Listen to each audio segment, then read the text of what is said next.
For me, the definition of acting is don't act. अभी भी dark reality industry में है। मुझे ऐसा लगता है कि it is one of the best industries. कोई भी अगर आर्टिस्ट है उसको ट्राई करना ही चाहिए। आप लोग को कास्टिंग काउच भी सो टीवी में ही पॉसिबल नहीं है ये इतना, क्योंकि बड़ा ट्रांसपेरेंसी के साथ होता है। वो जनरली फिल्म्स में होता है ऐसा, जितना मैंने भी सुना। तो यू थिंक कि कहीं ना कहीं यूट्यूब में कोई टर्म्स एंड पॉलिसी होनी चाहिए? मैंने डेफिनेटली रणबीर का कुछ पॉडकास्ट देखा था। अब उसने वहां जाके जो किया वो गलत ही है। उसमें there is no justification. For example he might be a good entertainer, but for whom?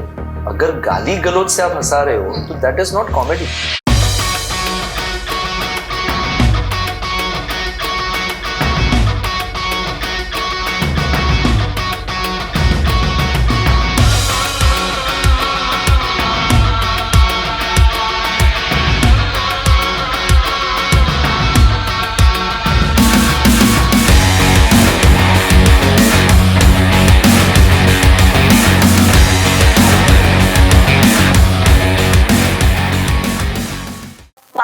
Welcome to 4 PM Bollywood. कैसा लग रहा है आपको 4 PM बॉलीवुड में? थैंक यू सो मच मुझे बुलाने के लिए, और मुझसे सवाल करोगे आप, मैं जवाब दूंगा। I just hope and wish के ऑडियंस और व्यूवर्स को मजा आएगा। अरे हम अभी बात कर रहे थे थोड़े टाइम पहले। What I notice in you ना, आप जो हो ट्रू हो।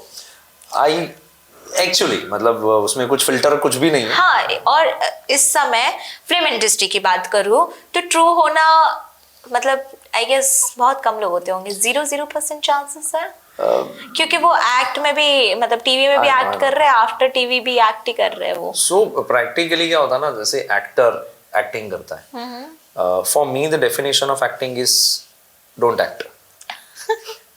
Be real. अब होता क्या है कि हम लोग 12, 13, 14 घंटे काम करते हैं, तो कई बार एक इल्यूजन में चले जाते हैं। करेक्ट। खास करके बहुत सारे फैंस आ जाते हैं, बहुत सारे लोग I love you, I am fond of you, I like your work, I like your acting, बहुत सारे अप्रिसिएशन मिलते हैं ना। सो ह्यूमन नेचर कई बार थोड़ा सा ओवर कॉन्फिडेंस में चला जाता है, और उसमें फिर एक्टर्स काफी लोग अपने आप को उस जोन में डाल देते हैं। सो मैं अपने आप को ज्यादा सीरियसली नहीं लेता। मुझे ऐसा लगता है कि पूरे दुनिया की आबादी 800 करोड़ है प्रैक्टिकली। इंडिया में ही 145 करोड़ जितने अब हो गए हैं। इतना बड़ा देश, उसमें से एक स्टेट, उसमें से एक शहर, उसमें से एक एरिया, उसमें से एक बिल्डिंग, उसमें से एक फ्लोर, उसमें से एक मेरा फ्लैट। मेरे होने ना होने से क्या फर्क पड़ता है? सो आई वांट कि जो भी हूँ रियल हूँ। एंड मैं हमेशा बोलता हूँ अपने आप के लिए कि मैं वो दिया हूँ जो शायद पूरे गाँव को या पूरे शहर को रोशनी नहीं दे सकता, पर दिखता बड़ी दूर से। हाँ, ये दिस इज वेरी ट्रू। मानस, हम बात करें आपकी जर्नी की 2008, क्या आपने सोचा था you wanna be into this industry? मतलब काफी लोग ना, उस समय की बात करती हूँ, इस इंडस्ट्री से भागते थे because at that moment it was dark reality, बहुत सारी बिहाइंड द सीन्स थे। आपकी क्या वजह रही है इस इंडस्ट्री में आने की? सी प्रैक्टिकली कभी एक्टर ही बनना है ऐसा नहीं होता। जैसे 10th स्टैंडर्ड आता है तो कॉमर्स साइंस एक फील्ड आता है, तो तब हमारे गोल अलग होते हैं। 12th आते आते कुछ अलग हो जाते हैं, कॉलेज आते आते अलग हो जाते हैं। सो ऐसा कुछ था नहीं। मुझे पहले फार्मासिस्ट बनना था, फिर मुझे MBA करना था, लेकिन थोड़ा जब मैं सिंसियर हुआ तब इतना था कि मुझे सिविल सर्विसेज में जाना है। बट कई बार होता है ना, मैं अब मान गया हूँ, पहले मैं नहीं मानता था, पर अब मुझे ऐसा लगता है कि डेस्टिनी और ये जो भी सुप्रीम पावर है ना, वो अब बहुत कुछ प्लान करके रखा है, हम उसे बदल नहीं सकते। सो मैं उस टाइम पे एक कॉन्टेस्ट आया था, इंडियाज बेस्ट सिनेस्टार्स की खोज, ZTV का। सो मैं भी ट्राई मारता हूँ। अब हुआ ये कि 3000 में मैं फर्स्ट आ गया। उस टाइम पे अहमदाबाद का मैं बेस्ट एक्टर अवार्ड मुझे मिल गया। Sajid Khan was hosting, Aloknath ji, Vipul Shah director, Sanjay Chhel writer, तो ये लोग सब जजेस में थे। सो रातों रात होर्डिंग्स लग जाना, न्यूज़पेपर्स के इंटरव्यूज होना, तो for me it was a very big thing. Correct. अब क्या हो गया कि जहां तुम्हारा फोकस सिविल सर्विसेज पे था, सडनली अरे आप तो हीरो बन गए। मेरी फैमिली बड़ी इनोसेंट और बड़ी स्वीट और सीधी सादी लाइफ जीती है, तो मम्मी पापा ने किसी भी चीज में नहीं रोका है। ऑनेस्टली बताऊं, after 9-10 years of my career, मुझे ये भरोसा हो गया कि I was made for this. I'll be very honest. फिर वो राज कपूर जी की लाइन थी ना कि जीना यहाँ मरना यहाँ इसके अलावा जाना का, तो मैं कितना सक्सेसफुल होऊंगा मुझे नहीं पता, पर सुकून डेफिनेटली है, और वो सुकून मैं फील करता हूँ अब कि अब जब मैं कैमरा के सामने आता हूँ, जब लाइट्स ऑन होती है, जब साइलेंस हो जाता है, जब डायरेक्टर बोलते हैं ओके रोलिंग एक्शन, मैं परफॉर्म करता हूँ, जब अप्रिसिएशन मिलता है, जब टीम साथ में काम करती है, ये पागलपन अब मेरे रगों में बस चुका है, and I am made for this, and I am blessed to be in Mumbai since 15-16 years now. I am blessed कि मैंने इतने सारे टीवी शोज, गुजराती फिल्म्स कर ली, अब वेब सीरीज भी आने वाली है.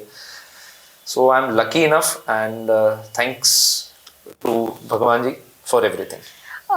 मानस, जैसे ना एज अ आर्टिस्ट क्या होता है ना, अभी आपने मुझे बोला कि एक समय होता है कि आपको दूसरा काम ढूंढना पड़ता है, तो एक एज अ आर्टिस्ट ना एक पैच होता है हमेशा.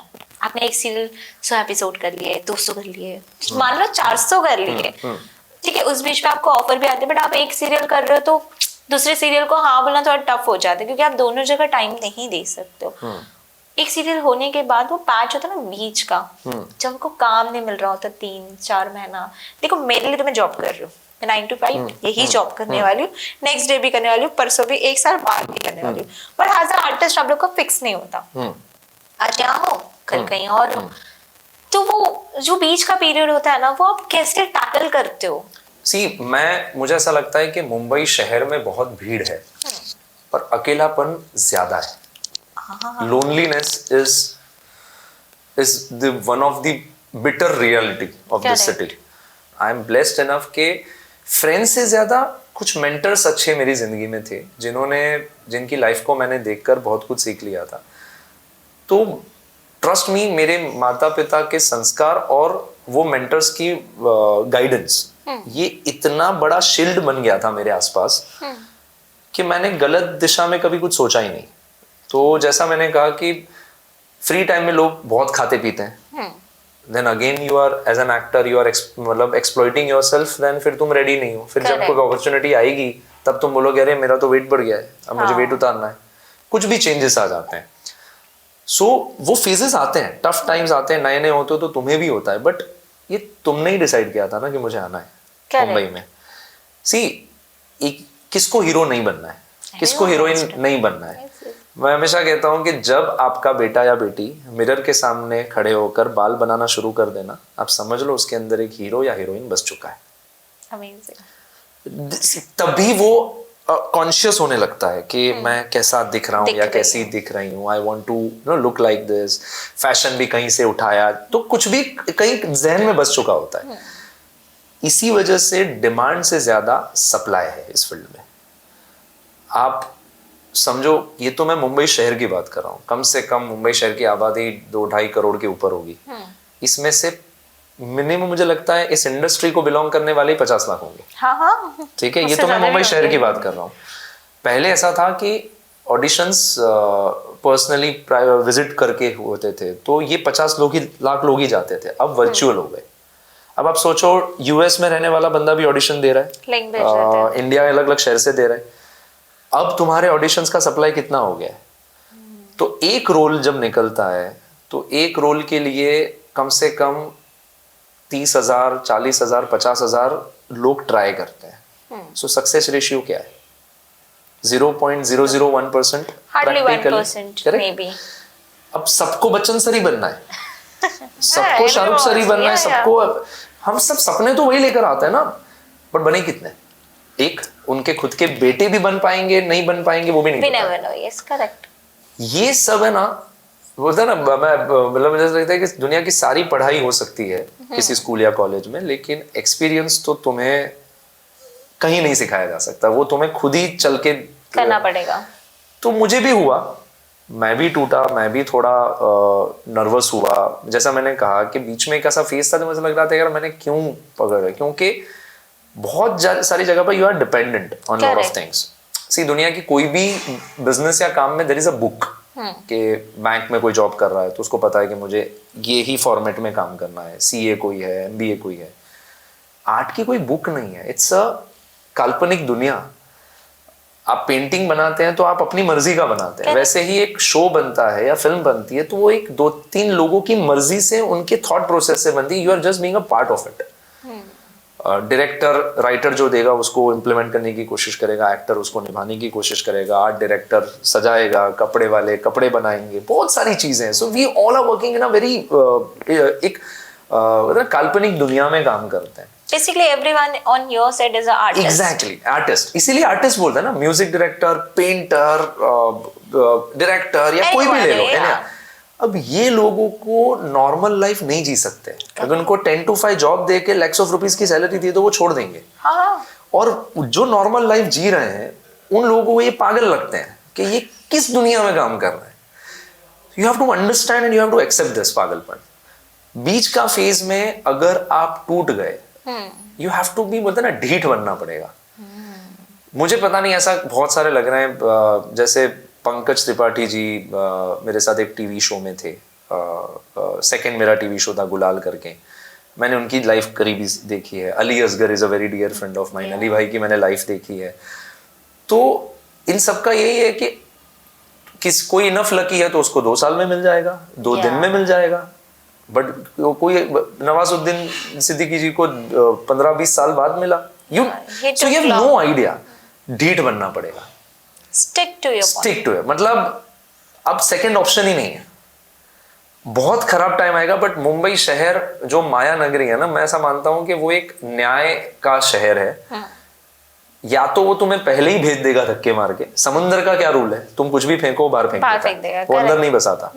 और अगर अंदर बस गए तो फिर तुम राजा समुद्र के, ठीक है। वैसे तो ये वैसा है कि अगर उसने तुम्हें एक्सेप्ट कर लिया और तुम्हारी मेहनत को एक्सेप्ट कर लिया तो आज नहीं तो कल वो दे देगा तुम्हें कुछ भी। अगर नहीं दिया तो पहले ही तुम निकल जाओगे, पहले ही लॉट में, तो तुम टिक ही नहीं पाओगे। So I believe in that, give your best and leave the rest, that's it. I want to know, you know, as a artist, जब आपका एक, जैसे आपने मुझे बताया ना, एक फेज होता है, अभी भी डार्क रियलिटी इंडस्ट्री में है। बहुत सारे आर्टिस्ट ऐसे अपने आप को खत्म कर देते इन एनी वेज, लाइक खत्म as in they attempt to suicide और दे जस्ट ड्रॉप आउट और you know back to normal life. आप वो पॉइंट पे स्टिक कैसे रहते हो एंड व्हाई द रीजन ज्यादा रेशियोज आर्टिस्ट का ये, it's not in just Bollywood, Tollywood, Hollywood, कोई भी इंडस्ट्री ले लो, इवन कोरिया में, साउथ कोरिया के भी आर्टिस्ट ने they attempt to suicide. What is the reason behind it? मैं मतलब मेरा पर्टिकुलर ऐसा मानना है कि देखो क्या है ना, एक्टर्स पब्लिक फिगर हो जाते हैं तो वो नोटिसेबल हो जाते हैं। करेक्ट।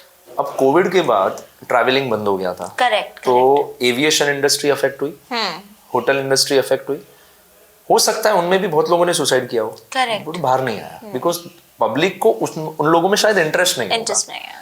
एक्टर्स की लाइफ है तो तुरंत वो मीडिया का अटेंशन आ जाता है। स्ट्रगल हर जगह है, प्रॉब्लम्स हर जगह है।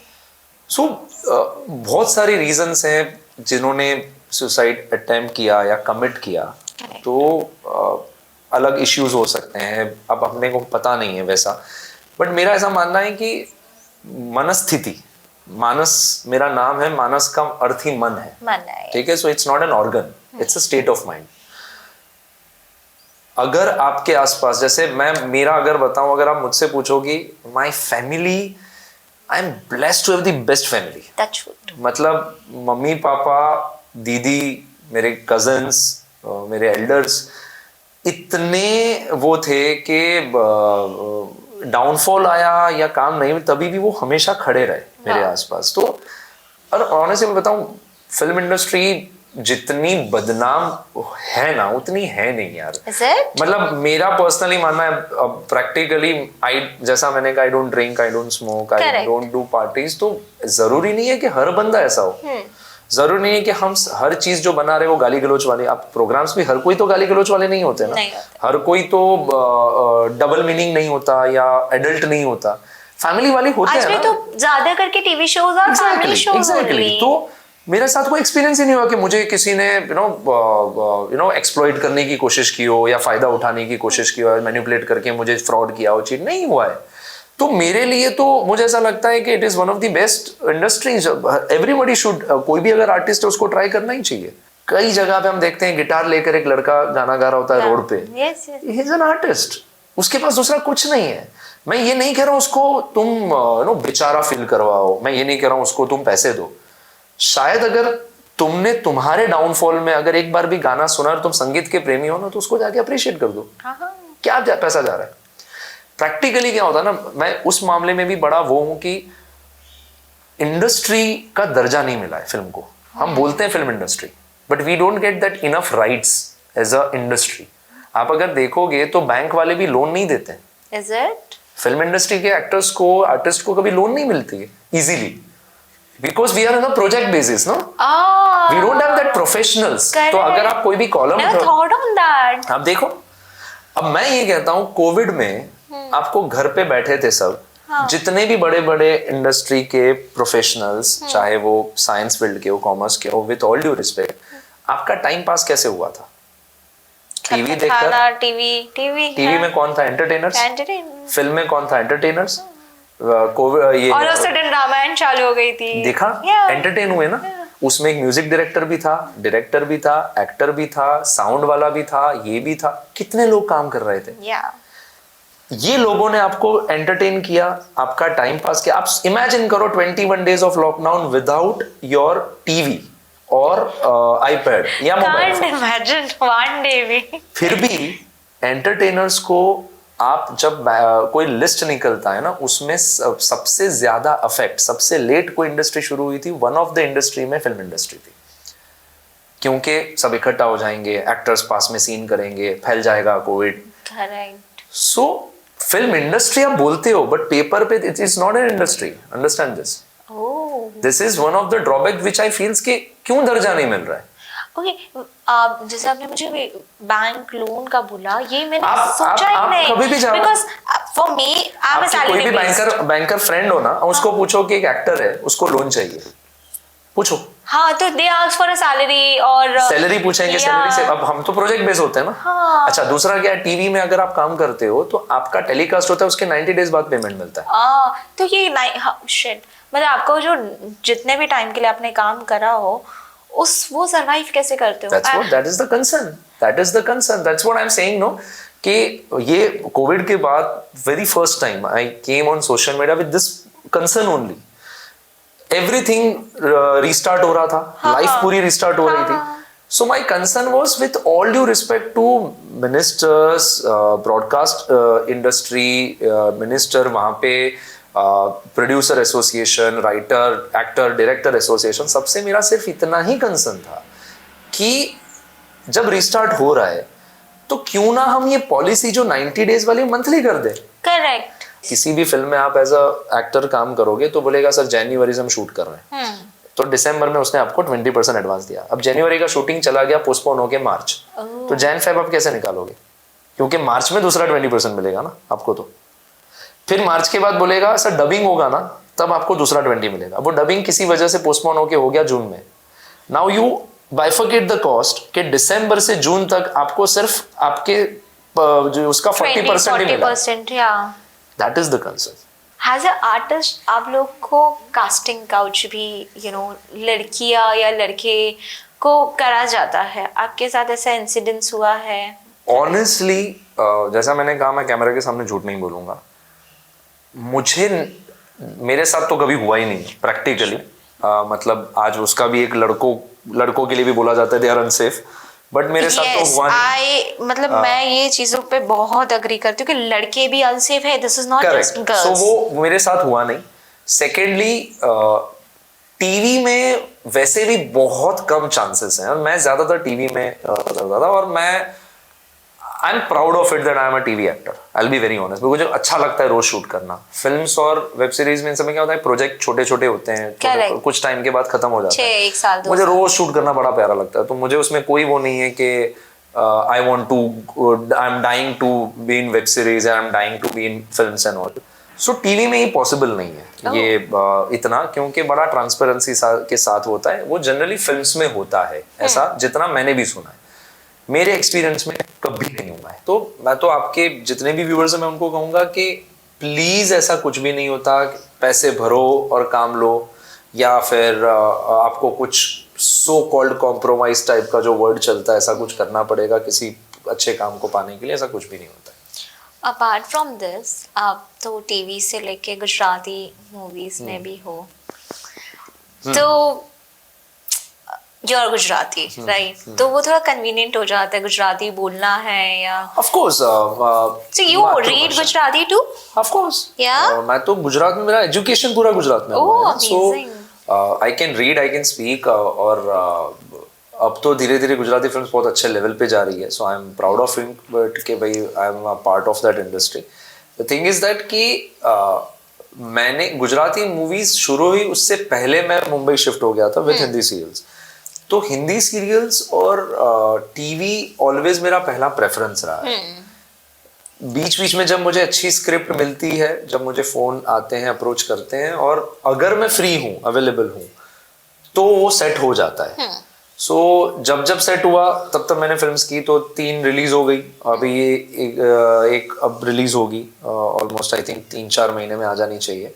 सो वो है, एंड बीच में जब एक टाइम ऐसा था जब मुझे एक वेब सीरीज मैंने की है हिंदी में, जो कि एक फेमस, मतलब it was an unfortunate incident, but Burari हत्याकांड हुआ था एक। अब हमारी जो कहानी आ रही है वो इसी तरह से आ रही है कि क्वेश्चनिंग टू द इन्वेस्टिगेशन। सो अब ऐसा है कि जब पुलिस अपना इन्वेस्टिगेशन कैसे करती है, सो ऐसे बहुत सारे पहलू लेकर आ रहे हैं। वो सीरीज ऑलमोस्ट फाइनल एडिट भी हो चुका है, बट अब पता चला है कि वो केस का रियल वर्डिक्ट आने वाला है ऑफिशियली, कि वो मर्डर था या सुसाइड था, उसका फाइनल हियरिंग चल रहा है। So we are waiting for that, कि अब जब हम इतना वेट कर चुके हैं तो वो एक वर्डिक्ट आ जाए, उसके बाद we can present it well, अच्छी तरह से। सो वो सीरीज करने का एक बहुत अच्छा एक्सपीरियंस था। Amazing. तो वो तब मैं फ्री था तो वो भी हो गया। तो मुझे अब है ना, मैंने जैसे कहा कि पर्सनली, प्रोफेशनली, हर जगह पे मुझे ऐसा लगता है कि हम लोग बहुत बर्डन ले लेते हैं जितना Correct. होता नहीं है। Over thinking 90% issue over thinking create करती है आपकी, मतलब इतना प्रॉब्लम है नहीं जितना हमने उसको बना लिया है। करेक्ट। वो क्या सोच रहे होंगे, ऐसा हुआ होगा, ऐसा होता है, काइंड ऑफ बहुत सारे आई बिलीव क्या ये जो होना है वो होने ही वाला है। एग्जैक्टली। तो मैंने ना उसको छोड़ दिया है। अब वॉट एवर कम्स इन माई वे, शायद वो बोलो ज्यादा सुप्रीम पावर ने प्लान करके भेजा है। दैट्स हाउ धीरे धीरे करते करते 16-17 years हो गए, and I am still working and going very well, and I am very happy and peaceful and satisfied. So Gujarati films is definitely a part of my life, and I would love to do that again and again. Amazing. So you believe OTT are doing better? मेरे हिसाब से बहुत simple है कि देखो, TV का दबदबा था हाँ 1920 तक, Yes, ठीक yes. है। अब OTT आया तो OTT अचानक से वर्ल्ड सिनेमा आप तक ले आया। तब तक आप सिर्फ इंडिया की चीजें देखती थी। करेक्ट। आपने वर्ड सुना होगा रीजनल फिल्म्स, रीजनल सीरियल्स, चाहे वो गुजराती, मराठी, भोजपुरी, जो भी हो। अब रीजनल तो कुछ है ही नहीं ना, क्योंकि everything is available on international market. Correct. So regional is now international practically. अब OTT आया, टीवी सीरियल्स की शूट्स बंद हो गए थे बिकॉज ऑफ कोविड। ये तो अचानक से नई चीज देखने को थी नहीं, लोगों ने OTT देखा। OTT देखा तो उनको लगा अच्छा ऐसा भी होता है। अब जब टीवी शुरू हुआ तो उन्होंने कंपैरिजन किया OTT का टीवी से। अगेन OTT पे अगर कोई 10 एपिसोड आप देख रहे हैं, वो भी बनने में 1 साल लगा है। टीवी एवरीडे शूट होता है, एवरीडे 1 एपिसोड शूट होता है। They don't have enough time for that creativity, there is a telecast pressure.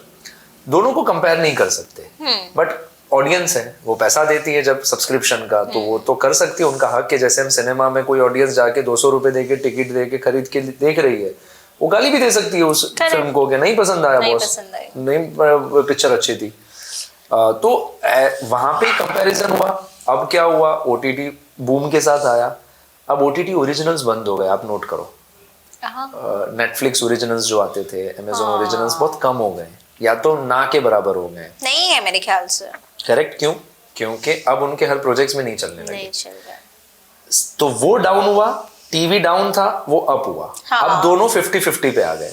Because I believe ना TV for moms, Basically, family show, not हाँ, for a mom. the thing is but that family कि shows. TV में there is a department called SNP जो control करता है Okay. अभद्र चीजें, विपत्स चीजें, एडल्ट कंटेंट नहीं आने देता, Correct. अब्यूजिव लैंग्वेज नहीं आने देता, so it's a family shows, Yes. Family चीजें दिखाई जाती है। Correct. ओटीटी पे किसी का कंट्रोल नहीं, नहीं है। इंटरनेट भरा पड़ा है इन सब चीजों से, हाँ। Bold contents, adult contents. तो धीरे धीरे क्या हुआ, वो जनरेशन जेनजी जनरेशंस वाले लोग हैं। I don't know why they are giving a name Gen Z or whatever. अब ये भी देखो क्या है I ना guess कि नहीं देना चाहिए। एग्जैक्टली, बट यूथ देखो इंटरनेट, आपके पेरेंट्स या मेरे पेरेंट्स भी इतने यूज्ड टू नहीं है, नहीं है, correct. स्मार्टफोन से इतने यूज्ड टू नहीं नहीं है, है। वो लोग यूज्ड टू है इसलिए वो ये सब चीज देख रहे हैं। Correct. फैमिली ऑडियंस आज भी टीवी में दिखाओ यार, मुझे ये सब में मत ये My father still watch Tarak Mehta. Exactly. So that is the difference कि यूथ वहां पे है। मेरे हिसाब से दोनों को अगर सरवाइव करना है तो इंटरनेट ओटीटी वाले लोगों को फैमिली चीजें लानी पड़ेगी और फैमिली वालों को यूथ की चीजें लानी पड़ेगी, तब जाके दोनों सरवाइव होगा। वर्क बहुत है, काम बहुत है, स्कोप बहुत है, क्योंकि एंटरटेनमेंट के नाम पर और कुछ है ही नहीं। है ही नहीं। पर फॉर जैसे आपने बोला ना, एंटरटेन के नाम पे कुछ है ही नहीं। यूट्यूब को लोगों ने, you know this Latin got talent और व्हाटएवर, ठीक है, ये शो ने बोल्डनेस, अडल्ट, गाली गलौज, मतलब आई डोंट नो उसमें क्या क्या गंदी चीजें और इन्वॉल्व थी। ये यूट्यूब इज अ प्लेटफॉर्म जो मेरे पेरेंट्स भी देखते हैं, मेरी मम्मी तो watch shorts and all, I guess आपके पेरेंट्स भी देखते होंगे, सबके हर कोई देखता है, बच्चा, आजकल का बच्चा भी यूट्यूब देखता है। तो यू थिंक कि कहीं ना कहीं यूट्यूब में कोई terms and you know policy होनी चाहिए? That's what I am saying ना कि there is a department in TV which controls. मैं यही बोल रहा हूं कि इंटरनेट का सदुपयोग और दुरुपयोग ये तो हम पे डिपेंड करता है। करेक्ट। अगर आपको लगता है कि ये अब्यूजिव लैंग्वेज या फलाना, वो भी अपने ही हाथ में ना, देखना नहीं देखना। प्रॉब्लम क्या है ना कि बहुत लोगों ने देखा तभी ऐसा शो बना। करेक्ट। वो देखते रहे तभी ये शो चलता रहा। ये उसको एंकरेजमेंट तभी मिला। अच्छा, एक ने बनाया, उसको एंकरेजमेंट मिला तो उसके कंपटीशन में दूसरे आ गए, उसने वो लेवल पार किया, हाँ। तीसरे ने तीसरा लेवल पार किया कि मुझे और आगे बढ़ना है। करेक्ट। ये करते करते जिस लेवल पे कंटेंट चला गया, ये हमारा कल्चर नहीं है। So I am strictly against this type of shows. मैंने कभी नहीं देखा, I will be very honest. मैंने डेफिनेटली रणवीर का कुछ पॉडकास्ट देखा था जहाँ पे डॉक्टर्स फिटनेस के बारे में या ऐसा कुछ बोलते हो, तो मुझे वो टॉपिक्स अच्छे लगते हैं हेल्थ के related. So I am proud of him. अब उसने वहां जाके जो किया वो गलत ही है, उसमें there is no justification. Correct से बट वो एक एपिसोड में आया था। हाँ। मैं उसको फिर भी बेनिफिट ऑफ डाउट देता हूँ, गलती हो गई यार, इंसान से होती है। एग्जैक्टली। ठीक है। दूसरे जो थे, जो रेगुलर शोज बनाते हैं, फॉर एग्जांपल समय, हाँ। ही might be a good entertainer, but for whom? अगर गाली गलौज से आप हंसा रहे हो तो that is not comedy. Not at all. ठीक है। चार्ली चैपलिन, मिस्टर बीन ने हमें कुछ बोले बिना भी हंसाया यार। टॉम एंड जेरी ने हमें हंसाया। yes. ठीक है। कितने कार्टून्स आए थे जो बहुत हंसा के गए। जब तुम्हारी टैलेंट फीकी पड़ जाती है ना, हुनर फीकी पड़ जाती है ना, तब तुम्हें गाली गलौज का इस्तेमाल करना पड़ता है। मेरा क्वेश्चन ही अभी ये है कि जो हुआ हो गया यार, इंसान है, गलती होती है, मैं उसको माफ कर दूंगा अगर मेरे हाथ में होता। करेक्ट। मैं बोल रहा हूं अब क्या, सबसे पहले जैसे टीवी में एसएनपी डिपार्टमेंट है जो इसको होल्ड करता है, कंट्रोल करता है, इंटरनेट पे क्यों नहीं है? बनाओ। और रूल बोलते क्या हो कि 18 प्लस देखना। इंस्टाग्राम पे आपको क्या लगता है 12-12 साल के बच्चों के अकाउंट्स नहीं है ना? रील्स बनाते ना बच्चे। ठीक है, तो फिर वो कहाँ गया वो रूल? तो there must be some kind of policy ना। और मैं जेन्युइनली मानता हूं कि हमारी जो गवर्नमेंट है वो बहुत intelligent, smart people are taking care of everything. Correct. I am sure कि अगर उनको लगेगा ना, दे विल वो रास्ता ढूंढ लेंगे इस सबको स्टॉप करने का। बट नहीं होना चाहिए। This is not our culture. तो देयर वाज अ टाइम जब आपको लोगों ने बहुत सर्च किया था. कुछ समय पहले. हाँ, आई वाज द, मुझे मेरी को एक्टर है अपर्णा, वो उसने मुझे यू वर ओवरनाइट सेंसेशन ऐसा कुछ वर्ड दिया था मैंने. Overnight बाप रे. sensation. हाँ मतलब या हाँ. सो कैसा लगा? वो ओवरनाइट सेंसेशन बन के. यार ऑनेस्टली बहुत दिल से बोल रहा हूँ. ना उसमें कोई खुश होने वाली बात थी, बट ऐसा था ना कि मैंने तो कुछ किया ही नहीं है, मुझ पे तो सिर्फ थोपा गया था. तो मैं जनरली बहुत जल्दी अफेक्ट नहीं होता हूँ. मैं बंदा वैसे बड़ा सॉर्टेड हूँ लाइफ में. मुझे इतनी जल्दी कोई पोक करे और मैं रिएक्ट कर दूं ऐसा होता नहीं. तो मैंने फर्स्ट इग्नोर ही किया था. बट एक पॉइंट के बाद जो मेरे माता पिता ने मुझे संस्कार दिए हैं उसकी बदौलत और जो जिस टाइप का मैं इंसान हूँ, जो मुझे मेरे साथ काम कर चुके हैं, जिन्होंने मेरे साथ वक्त बिताया, वो जानते हैं मैं कैसा हूँ. तो उस सिलसिले में मुझे आना पड़ा और क्लैरिफिकेशन देना पड़ा. तो मैं आया और बोलती बंद कर दी सबकी. पर वो फेज शॉकिंग था, सरप्राइज नहीं था. और मुझे अगेन वही था कि सोशल मीडिया पे कब कहाँ क्यों कैसे क्या चीज वायरल होती है ना, वो कमाल मतलब अनबिलीवेबल है. और कोई छोटी सी बात, कोई छोटी सी मस्ती को अलग लेवल पे ले गए. सो इट वाज हिलेरियस मेरे ख्याल से. तो वो मस्ती को, हालांकि बिग बॉस या सलमान सर का मैं उन पे ज्यादा वो ये नहीं कर रहा हूँ. शायद कई बार होता है ना, मस्ती होती है, टीजिंग होता है, कहीं पे हो गया होगा just for can be anything. हाँ, मतलब उस जो ये सो कॉल्ड ट्रोलर्स और हेटर्स है ना, ये लोगों के पास जैसे कुछ काम धंधा ही नहीं था. वो बैक टू बैक पड़ गए और कहीं पे भी कुछ भी लिख रहे हैं, कहीं पर भी. तो मैंने जैसे कहा ना कि इफ मतलब अगर मुझ पे कोई गाली देता है ना, तो मैं मेरे टाइम पे रिएक्ट करता हूँ, उसके टाइम पे नहीं करूँगा. मतलब मैं उसको इतनी फ्रीडम ही नहीं दूंगा कि तू तेरे टाइम पे मुझे छेड़ और मैं तेरे टाइम पे गुस्सा करूं. मेरी मर्जी. If we talk about spiritually, आप किस लेवल पे स्पिरिचुअल चीजें कर चुके हो, और you know we believe in that? I don't know if I am right और नॉट, बट एग्नोस्टिक करके एक वर्ड है. जो भगवान में, मतलब वो हर चीज में मानता है. वो मानता है कि भगवान कण कण में है. वो यहाँ पे कारपेट में जो धूल है वहां पे भी है, वो मंदिर में भी है, वो मन में भी है, हर जगह है. वो सृष्टि उनसे बनी हुई है. तो मैं उस टाइप का हो गया हूँ कि मुझे किसी से तो कंप्लेंट्स नहीं होती. मैं पहले मैं ये समझ रहा हूँ कि भगवान के ही अंश हैं सब. करेक्ट. तो इस पृथ्वी पर चींटियों का भी उतना ही अधिकार है जितना हमारा है. फर्क इतना है कि वो हम पे पैर नहीं रख पा रही है, हम उन पे रख पा रहे हैं. तो वो भगवान ने बनाया हुआ है. तो इट इज ऑल चेन, मतलब सब बहुत सिस्टमैटिकली सुप्रीम पावर ने बनाया है. तो अब क्या है ना, ये इतना डेप्थ वाला टॉपिक है कि सदियां बीत जाएगी लेकिन हमें सवाल के जवाब नहीं मिलेंगे. तो मैं ना लाइफ को आइसक्रीम की तरह समझता हूँ. खाओ नहीं खाओ, डिस्कस करो, वो पिघल जाएगा. तो पहले उसको सेलिब्रेट कर लो. फिर जब मौका मिलेगा तो उस पे घुसेंगे. पर मैं अब लेकिन वो सुप्रीम पावर पे मुझे बहुत ट्रस्ट है. मनस, जैसे ये डिफरेंस रहा है ना गुजराती मूवीज और आपने मुझे बोला कि टीवी ज्यादा, तो गुजराती टीवी करने मिलेगा तो will you do that? I did that. या यू डिड? हां, बट देयर आर मतलब एक ही चैनल है. हाँ. कलर्स गुजराती करके कलर्स गुजराती है. सो उससे पहले ईटीवी हुआ करता था. एंड आई स्टार्टेड माय मतलब जब मैं अहमदाबाद में था और यहाँ मुंबई आने से पहले there was a channel called Zee Gujarati.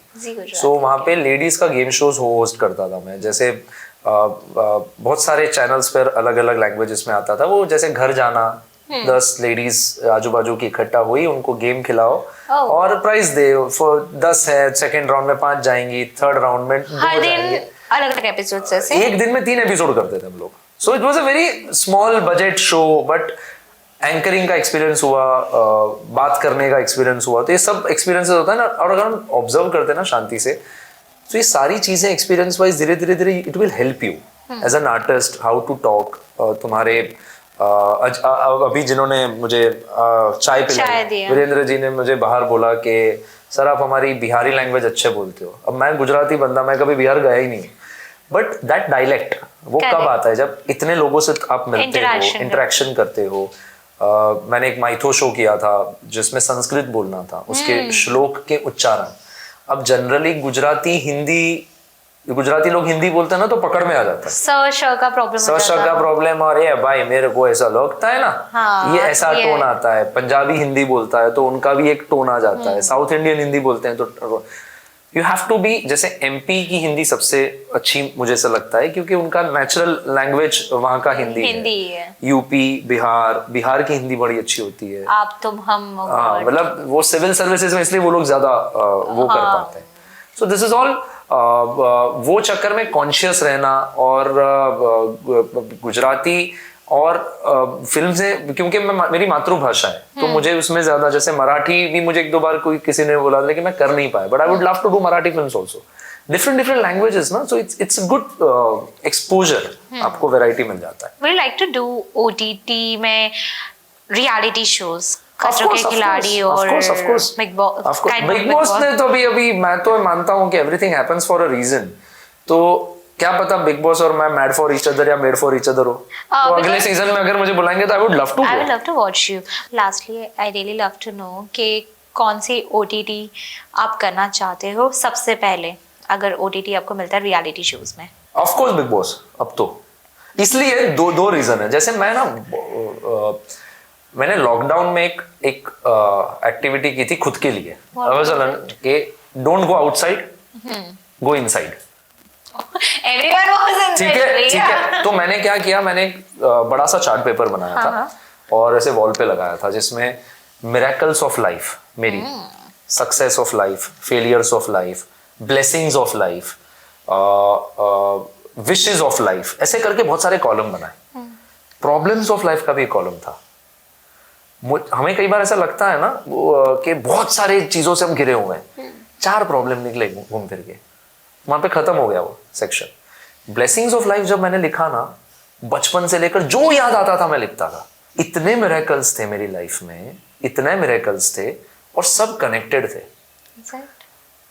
तब मैंने एक चीज मान ली कि नथिंग हैपन्स विदाउट रीजन, किसी ना किसी वजह से ही वो होता है। ऐसे ही हम किसी ट्रैफिक सिग्नल पे जाते, कौन सी गाड़ी बाजू में आके रुकेगी ना, ये भी कुछ वजह है क्यों पूरी दुनिया में वही गाड़ी बाजू में आई। तो मैं बड़ा इसमें मानता हूं। And Khatron Ke Khiladi, your fitness test, your, तो एवरी टीवी पर क्लीन कंटेंट मुझे नहीं करना, एडल्ट बोल्ड वाला, unless and until there is a, जैसे एक एग्जांपल देता हूं, चमेली करके एक फिल्म आई थी, या गंगूबाई काठियावाड़ी, तो that concept is about prostitution और something, right? If that content का कोई डिमांड है, कोई scene, okay, I am okay. So बहुत सारे, but I am happy being on TV with family audience. मुझे वैसे काम करना है जो मेरे मम्मी पापा, लोगों के मम्मी पापा देख पाए। ये जनरेशन, मुझे ऐसा लगता है कि अब ये जनरेशन बूढ़ी हो रही है, कल्चरल वैल्यूज जितने ले सकते हैं उनसे ले लो, क्योंकि मुझे नहीं लगता 10-20 साल बाद इतने दादी नानी नुस्खे किसी को पता होंगे। घर के खाने, मतलब घर का खाना कोई खा रहा होगा। इतनी लाइफ स्मूथ हो गई है ना with this app that app, 2 minute में खाना डिलीवर, ये हो जाएगा, ये पता नहीं कहाँ जाएगा। I just hope and wish कि जितना हम बटोर सकें ज्ञान, एडवाइसेस सब ले लो, बिकॉज जैसा मैंने कहा, लाइफ इज एन आइसक्रीम, खाओ नहीं खाओ जो करना है करो, बट वो पिघल जाएगा एक दिन, सब समाप्त हो जाएगा। आई wish you all the best. और लास्टली, आपके कौन से प्रोजेक्ट्स में आपके फैंस आपको देखने वाले हैं? फिलहाल एक फिल्म आएगी, हालांकि भले वो गुजराती है, बट आई एम श्योर कि वो इंटरनेशनल बहुत सारी जगह पे शूट हुई है, एंड कॉन्सेप्ट ऐसा है वो इंटरनेशनली भी रिलेटेबल होगा, एंड ऑफ कोर्स वो बहुत सारी लैंग्वेजेस में रिलीज भी होगी। सो सून वो फिल्म आप देखोगे, एंड एक वेब सीरीज जैसा मैंने कहा वो भी एक बहुत इंटरेस्टिंग है। आज तक आपने उस कॉन्सेप्ट, क्योंकि वो एक रियल स्टोरी थी, रियल कहानी थी, तो 2-3 प्रोजेक्ट्स बन चुके हैं, तो वो भी जल्दी वेब सीरीज के तौर पर देखोगे। मैं अब इतनी जल्दी प्लेटफॉर्म डिस्क्लोज नहीं कर सकता, पर सबको पता चली जाएगा। सो ये 2 चीज़ें हैं। तो OTT में डेब्यू हो जाएगा, हिंदी वेब सीरीज आ जाएगी और एक फिल्म आएगी, एंड बाकी टीवी में तो बैक टू बैक कहीं ना कहीं देखते रहोगे आप मुझे। I wish you very all the best and I hope to see you soon. और मैं चाहती हूँ कि मैं पॉडकास्ट के अलावा आपका एक इंटरव्यू करने भी आऊँ, कोई मूवी रिलेटेड या thank you so much, thank you so much मुझे बुलाने के लिए, और बहुत अच्छा लगा बातें करके। I just hope and wish के ऑडियंस को भी इतना ही मजा आए, व्यूवर्स को इतना मजा आए, and thank you so much for calling. Thank you so much. Thank you for watching 4 PM Bollywood. I hope आपको हमारे ये एपिसोड्स में बहुत मज़ा आ रहा होगा। मैं और भी नए एपिसोड्स के साथ आऊँगी, नए आर्टिस्ट के साथ। तब तक के लिए do like, share and subscribe this channel. Thank you.